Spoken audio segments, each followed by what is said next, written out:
when we renamed the major street here in North Richmond after Fred Jackson.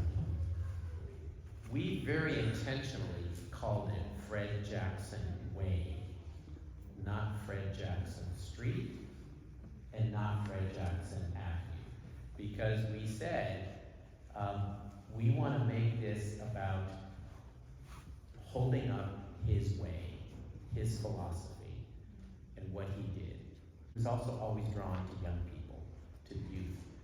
And I still remember, there's a great TV story about one of our North Richmond community cleanups, and I remember Fred was interviewed in it, and he's talking about the community coming together and having a safe place, a clean place, and healthy place for young people.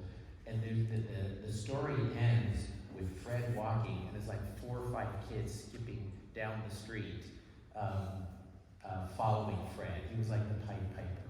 It was this great, I still remember this visual. I want to translate that visual to you. 1977, Dr. Clark came and worked at Neighborhood House, and that was the onset of his organizing career. And I would like to mention that we came up through a revolution. We was revolutionists, okay? At the drop of a dime, we was ready to protest, we was ready to do whatever we had to do. And we also came up through the hippie revolution. So, we were flower children, we had the flower power, and we had the Black Panther Party, we had the black, symbol, so we had a lot going on for us coming up. But it was good times, very good times, especially the hippie generation. With Berkeley being right there, San Francisco, we was indulging in it all. A lot of protests going on at UC Berkeley. And what I would like to say about Henry was a strong fighter. I mean, he would fight politically. Henry would call up anybody and everybody, governor, assemblyman, okay, senators. If he had an issue, he would call them up. He really, all the people that we're honoring today, I knew when I was growing up here. They had a part in my life because they were the pillars of this community. I remember there was so much growing that has happened between the princess we met at that moment and the princess who is doing amazing transformative work today. And the knowledge that I now hold and can now spread with my people. First, the knowledge to grow anything is very powerful and key. So these hands definitely got dirty. I was in the creek from picking up trash to planting one of the first trees at the farm. So yeah, I definitely get in the mud with my people to make things, so that we can build a better life for ourselves. We don't need outside sources. We don't need to go out looking for help. We can help ourselves through cooperative building and organizing together. Annie asked me to return to North Richmond.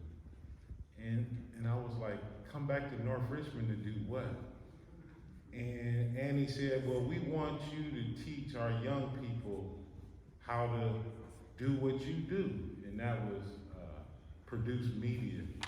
I always be grateful for Annie for waking me up. And what I mean by waking me up, 3 years ago, I was in a battle for my life. And I was in the hospital for 7 months. And I was in an induced coma for 3 whole months. And I didn't wake up until Annie came to visit me at Alta Base Hospital. And Annie, you woke me up, and I'll always be grateful to you for that.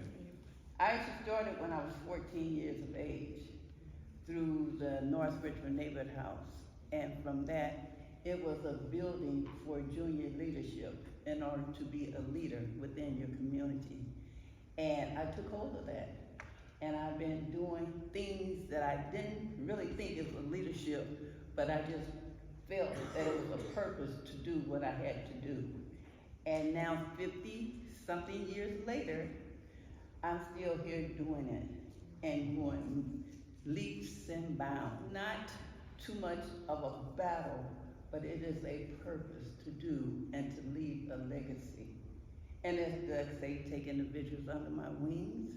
Yes, if you can catch me, call me anytime. An engineer that wasn't an engineer because he had a sense of humor, some don't, and he also liked people, because most engineers, they like numbers and roads and bridges and they don't connect. But he loved connecting with the community, going out in the community, and we were, in January, we had a walking bridge named after him out in East Contra Costa County for his work out there. And so to come out here, and he always talked about going to North Richmond and how he loved coming here. Always talked about John and loved John. Honored and humbled to have this opportunity to provide a tribute to my predecessor on the East Bay Regional Park Board. And of course, you know who that is, Director Whitney Dotson, who is and was and always will be a true community hero. Whitney was a tenacious environmentalist, a champion for social justice, and a visionary community health advocate.